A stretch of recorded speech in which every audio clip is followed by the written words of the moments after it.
Welcome back to the Gleam. Today we're lucky enough to have Brian Kirkwood. So Brian's been in the seafood industry for a while. Probably not quite as old a dog as I am, but you've been around a wee while and there's some gills in the back of the neck. So welcome. We're going to cover a little bit about Brian's background. Brian did have a reasonable injury when he was at sea, so we're going to talk about that. We're probably just going to run through a little, favourite things, least favourite things in the industry, some of the cool things or amazing things or stories or experiences that we've had, and then we'll just wrap it up when we're wrapped up largely. So, welcome, Brian, and tell us a little bit about your background. What got you into the industry? Who are you for the viewers? My name's Brian Kirkwood. I started in the industry 96-ish, I think it was. I had friends and family working for the bigger companies. It worked well. It was a lifestyle for them, and I quite like that. So you've been largely deep water? Yes, I did do some inshore work when I initially first started. Yeah. Like with the scallop enhancement on some smaller boats over in Golden Bay and Tasman Bay. Yep. And then I ended up working deep sea fishing trawlers. Yep. That's the old scallop. What we're doing on scallop enhancement, because a lot of people might not actually know what's that all about. So we would pull up alongside one of the larger vessels, like the barges. Yeah. Tasman Challenger, I think it was, and they'd have bags of spat on board, and then we would empty out the bags in an area out in middle of Golden Bay or Tasman Bay. So baby scallops. Baby scallops, yeah. Yeah. And that was predominantly how we enhanced them, wasn't it? Yeah, it was seeding. It was trying to get the stocks built back up. Yep. Yeah, no, they were interesting times, and of course we've had a few environmental factors since that have impacted that. So you've largely been involved in boats and water and around the place, like a lot of people in this region, and I guess around a lot of coastal towns.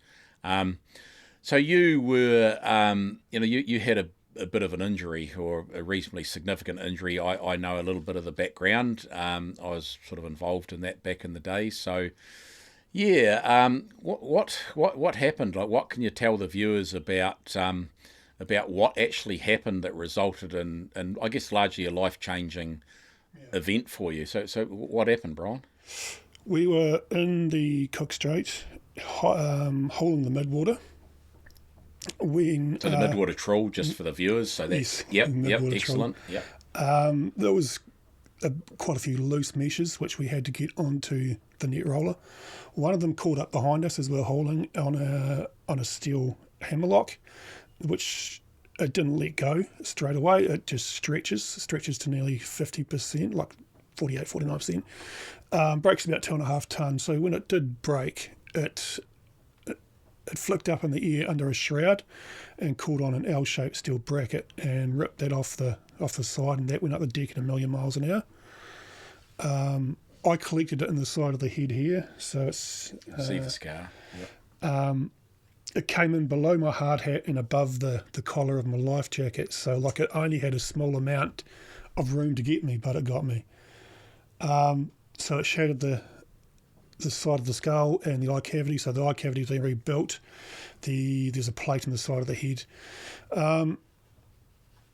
That got me a helicopter ride off the bow of the boat into Wellington to the A&E there. And then later on that day, after tests and all this other stuff they do, I ended up having a nearly 6-hour operation to have the repairs and shattered bone removed. Yeah, absolutely. I do recall that. Obviously, I was associated with you at that time, and it gave everyone a bit of a fright. So it's been a bit of a recovery, and to be fair, we're all fortunate that you're here, and I'm sure you're probably happier than most. What was, and look, you don't have to give us all the detail, but what did it mean? So this injury, what's it meant for you and your family generally? I mean, you're at sea, you had a job you loved, and through no fault of your own, we'll just say that you drew the short straw. You probably had more chance of winning lotto, I think, than actually what happened to you. So it was just one of those rare events. So yeah, what's it meant to you and your family that you'd like to share? Long term, I get quite tired these days. And coming from the industry where it used to be harden up, soft cock, or when you're tired, who gives a shit? You're tired, fucking work, These days I have to take it easier, because if I push myself beyond a point, then just simply a night's sleep is not enough for me to get up the next day and get on with things. It has caused some times where I forget. Initially, after I first got injured, I could have the same conversation. I remember 3 times I had the same conversation with the wife. And it wasn't until the 3rd time when I asked the same thing that I realised, hang on, that's not right. I shouldn't have that conversation again. The biggest issue really has been how it affects the family. And it's not just how it affects you, your wife, the kids, that sort of stuff. It's the larger family. And then what happens to the wider family when you guys are already dealing with this. So the weekend after I got injured, and my wife's grandfather, he died in Dunedin. So they ended up going down to Dunedin for that funeral while I was still here in Nelson because I couldn't travel. And at that point, that's when I found out I have to go to Wellington for an operation. So it doesn't affect just you and your wife and kids, for starters. Like the day it happened, Angela flew to Wellington to be with me. So between her father and her brothers, they worked around to look after the kids, to feed them, get them off to school, do the groceries, all that sort of stuff, while she was in Wellington for 4 or 5 days with me. Forgetting conversations was a big thing for me. I woke up the morning after craving chocolate and milk randomly for some reason. Like most mornings we do that. Yeah, it's filled me out. And it got to the point where Angela was saying, I'm going for lunch now. Is there anything you want me to bring back other than chocolate milk? So it was just one of those random things for me. That sort of stuff happened. But like I said, it affects, everyone in your family, because now her father and her brothers have to work around their lives and their work to, not that they complained, but to help look after the kids while Angela and I are away. It's not just a small circle that's affected by these sort of things. It's actually the wider family group. So that's one of the things that really opened my eyes when I got injured. Yep. Yeah, that's quite an interesting point, isn't it, really? It's a little bit like, and we often say it in the health and safety world, but it's not till you hear it from someone like you that makes sense. It's like throwing a pebble in the water, isn't it? Like, you're the pebble, right? But as the ripples go out and out and out, and it's the wider family that gets impacted, it just, I guess it spreads, the impact spreads, doesn't it? How did, and again, you don't have to answer this, but wife and Angela and the kids, how did they cope? Did they sort of, obviously and I know them, and they're pretty resilient people, but how did they take it? Well, the kids are actually quite young at the time, and luckily just before, like literally the turnaround before I went out to sea, the kids came down and saw the boat. They saw my cabin. They had some ice cream in the mess. They went to the wheelhouse. And I showed them out on deck, and just by chance we had the midwater bundled up on the deck, I should say. So when we were in Wellington and we spoke to the kids, they asked questions about what happened, and then I said to them about the net outside on the deck, and my boy just picked up and went, "Oh, okay, that was that big thing outside." And I went, "Yeah." Yep. When they first got the phone call, Angela had to straighten herself out. And then she had to go out and tell the kids what had happened. And her daughter Nikita, she started crying. And then our boy Riley went, "Yes, now I've got something for news at school on Monday." Kids, gotta love them. Yeah. So yeah, they were young. That was, in a way, it was good that they were younger, because they've been able to grow up and get over everything that happened at that period, Mm. So I think that's helped them to become a little bit more resilient as well. Yep. Yeah, well, you got to look for the positives, don't you? At the end of the day, yeah, I mean, you've done pretty well. I mean, it was 13 years ago now, or something of that nature, quite a while ago. So what's life like now? I mean, what are you up to now? You're looking good. I see you around the place. You know, taking classic cars for burns up and down the countryside, and life doesn't look too grim on the outside. But so what's life like now, and what's what are you doing for work, and how's that going? The big green Bel Air down to the Kaikoura Hop, a lot of fun. 57 Bel Air, yeah, Nice, yeah, nice. The kids have both enjoyed it for their school balls as well. Yep. So yeah, I've been able to sidestep into a vessel operations role. So working with the coordinators and the managers, that's not the full-time job of mine to look after the vessel, but I will step in and help with turnarounds, looking after a vessel for its turnaround. I do a lot of driving. As you know, it takes 10 hours to steam from Wellington to Nelson, so there's a day lost in fishing. So it's quicker, easier and cheaper to get someone to jump in a ute and deliver parts over to Port Underwood or Picton, all that sort of stuff. So it's a good role. I enjoy it. It works well for me because I don't have to come in and do 9 to 5 or whatever. We can work my hours around what needs to be done. So there's no point coming in the morning when I could be driving to Picton tonight. Yeah. So an operations role, and I really enjoy it. It works well for us. Yeah, well, it sounds like, to be fair, it's got you on land, and it's probably everyone that works at sea ultimately comes ashore to spend more time with the family and other requirements. So it's probably also almost a natural progression, really, isn't it? It is to a degree. The trip off before I got injured, I was actually received a pack to get enrolled for a marine logistics course. Do the practical while I was out at sea, and then come home and do the other side of things. Yeah. But as we know, literally got the pack and went to sea and got injured. Yeah. So it's been good to slot into what I'm doing now because it's just almost a progression or side shift. Still involved with the fleet and the guys that I've known for many years. Yep. But I'm going home at the end of the day to the missus and the kids. Yep. Which is obviously the reason that we do what we do, right?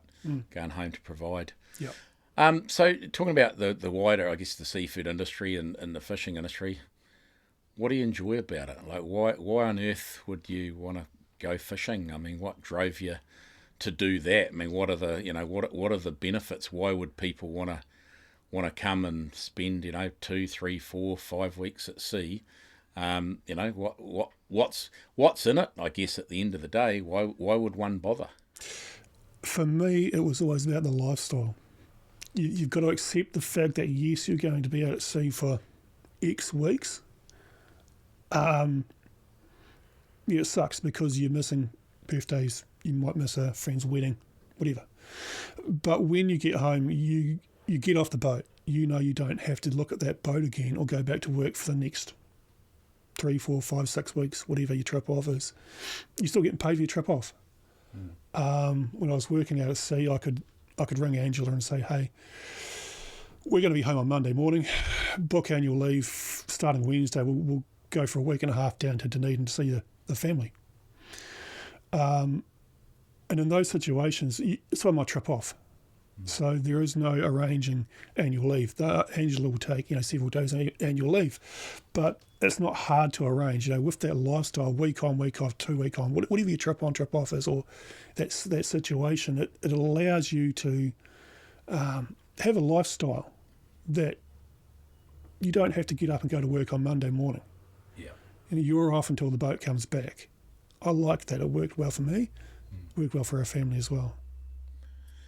Yeah, it makes sense. That's quite a common thing, isn't it? Like, yes, it is hard to be away from the family, but you're either at home or you're at sea.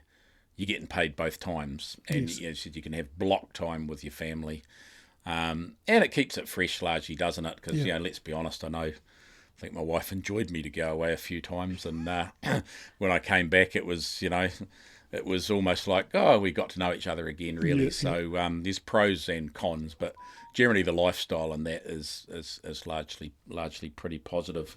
yeah. Buying car parts while you're out at sea, and then the wife has calmed down by the time you got home. Yeah, there is all of those things I think Yeah, that many yeah. fishermen and people that travel are familiar with. It's like, well, we needed to reward myself because I was away missing you so much, dear. So I needed to do something to make myself feel better. And a 383 crate small block engine for the belly just made me feel better. Yeah, yeah. And when you get home, it's like Christmas time and opening up all these presents. Yeah, it is a bit unfortunate when there's none for them though, and there's not a lot that my wife could do with a V8 in the kitchen. Oh, she could take for a cruise while you're out at sea. Absolutely, yeah. All of those sales pitches I tried and failed, but anyway, thanks for the ideas. So going back to look, you had an injury at sea, and most people think, well, that's terrible, and it is absolutely. But a lot's changed, hasn't it? When you think about health and safety in the seafood industry, in your particular case, there was no intent, there was no failings. It was just one of those. How did that happen? The stars unfortunately aligned. But like the old James Reason Swiss whole cheese theory, Yeah. you were a classic Swiss cheese story. So Case. yeah, well, we're all special cases to a certain degree. So how's safety now? Like, I mean, what's your thoughts on what have you seen when it comes to health and safety on board fishing boats? Is it still a focus? Is it not a focus? What's your thoughts on it? I'd be really interested to know what your thoughts were on safety before and after the event. Yeah, right. So, I mean, obviously, as a young fella starting out in the industry, you get onto some of these boats with the bigger companies and you think, that is a lot of shit. Holy crap, why am I doing this? All that sort of stuff. But I've always realised it's there for a reason. I'm not so here. as in a lot of health and safety stuff. Yeah, okay. Yeah. Yep. I mean, I've always looked at it. Do you go to do the job safely? Can you get it done safely with $100 worth of health and safety, or do you go mental and spend $1,000?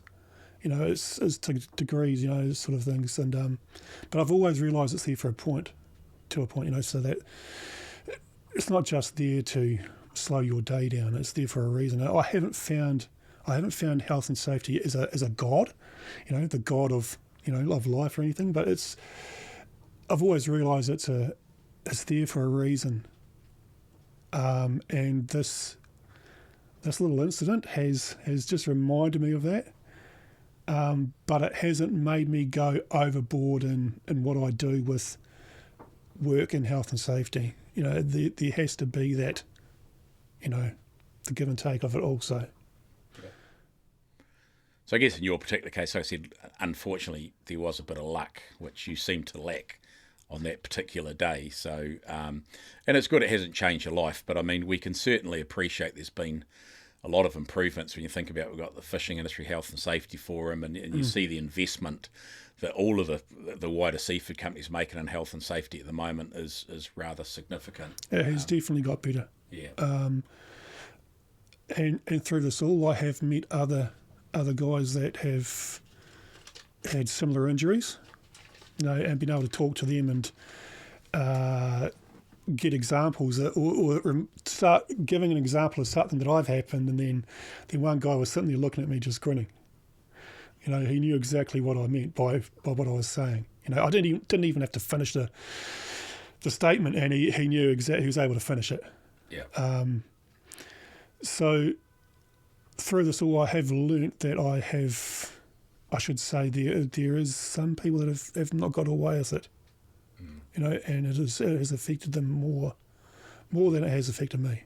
Yeah, no, absolutely, and I guess all industries we've lost loved ones and people, and we have to continue to make sure that we set an environment where people can go home in one piece and safe to their loved ones. So no, thanks for sharing that, and I know that's a tough gig, right? And I know the impact that had on you and everyone around you, and it was really interesting for me what you talked about, the wider group, because, and that's something that I talk about too when I do a bit of health and safety work. It's not just about you.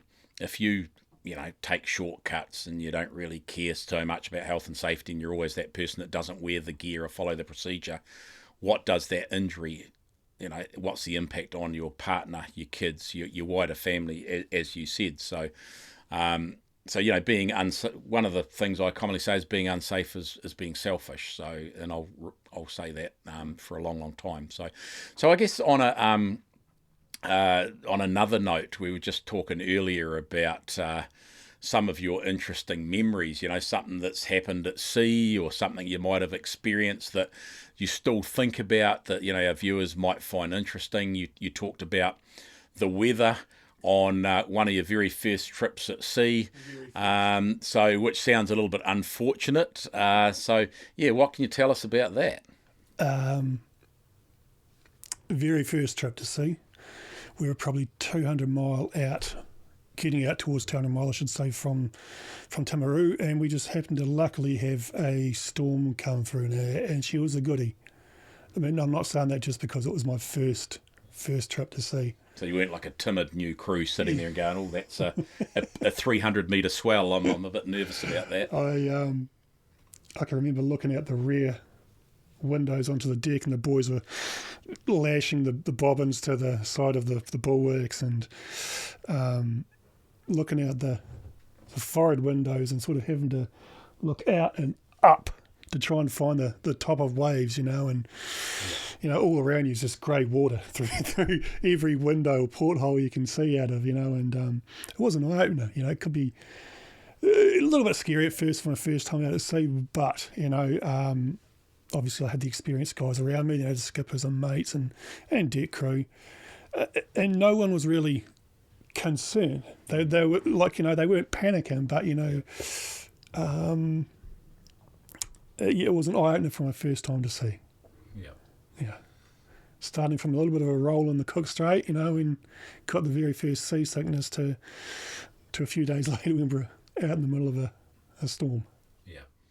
And it can be, there's a lot of things, a lot of people don't actually experience it, but I know, on this vessel next to us, I've done a couple of storms, the old Kathleen G and the Cook Strait and other places, and unless you've experienced it, you don't believe it, eh? And so I relate to what you're saying. You're looking out the window going, where is the top of that thing? When do I pull the throttle back? Will it go through the windows or over the windows? Or, is everything secure on the back? And particularly when you get those whiteout conditions. I remember a trip once, and we were out the Viti Canyon, albacore tuning, long, long time ago. And we got caught out in the gale of southeast, which, for those that know, comes out of Tasman Bay and the Cook Strait and then curls around Farewell Spit and then heads out towards Australia, and it can be very nasty. If you're further out, it gets the greater the sea. And I remember we travelled over 100 miles in horrendous weather, like there's no sleep, no nothing, and largely we were just doing 2 or 3 knots. And I remember we got into the shelter of Tasman Bay and realising there was a vessel alongside me only about half a mile away, and we hadn't seen him for 100 miles because the swells were so large. Never saw it once. And he got a fright as well, seeing that we were there. And, so it is an experience. But it's also exciting, isn't it? I mean, how do you feel when you have those big weather days? How did it make you feel? Like going forward, when you were working, what was it like for you? I mean, in the early days, it was a matter of, I wasn't concerned, but I was wary, because even in today's modern era, we still lose ships. So I wasn't completely at ease, but I was confident because of those that I was working around with, and those that I was working under. So it didn't concern me to be bobbing around on the big green wobbly thing, in the middle of a storm. Yeah. Those guys that are in charge of crews and vessels, they're the ones that have got to have that confidence, and then that goes down through everyone else. Yeah, absolutely. I agree. It's a bit like on an aircraft. I see passengers that get really upset, flying into Wellington or somewhere, and the old aircraft is doing this. But as I say to them, I have 100% confidence in the captain, the crew, their training, their experience. So just relax. Like the chances of it going going upside down or pear shape is one in a gazillion. So, and being at sea is exactly the same. So, that's awesome. Anything else, Brian? Like anything that you'd like to just throw in there about working in the seafood industry? What are the benefits? Anything else that you'd any other interesting stories or things that our viewers might want to know? Over to you. It's the lifestyle, like I said before. It really gives you that chance to have the best of both worlds. The fishing and the life on land. Like I was able to go on school camps, sign up as parent help and become part of the school camp for the kids, which the kids are actually really happy that dad's along. So that whole the big thing keep coming back to is that lifestyle, and it's you have a job, you're confident in every fortnight you get a retainer or bonus or whatever, you can live without all those worries of where is my next meal coming from, that sort of thing. The industry is, if you can handle being out in the water, it's a great place to be. Yeah, well, I think great point. That's why we're doing it. That's why we've made a life of being on the water. So thanks, Bron. That's been really interesting, and hopefully our viewers got some interesting points out of it. So personally, on a personal level, I'm rapt to see how you've come along, and I was obviously involved in that terrible time with your injury, and I know the impact it had on you and everyone around you. So well done to you. You've done a sterling job, and keep it up, and hopefully we'll get you back on at some stage when we've got a few more subscribers and people are indicating that this is cool, we want to know more. So thank you very much. So that was Brian Kirkwood, and if you're interested in this, please subscribe. Thank you.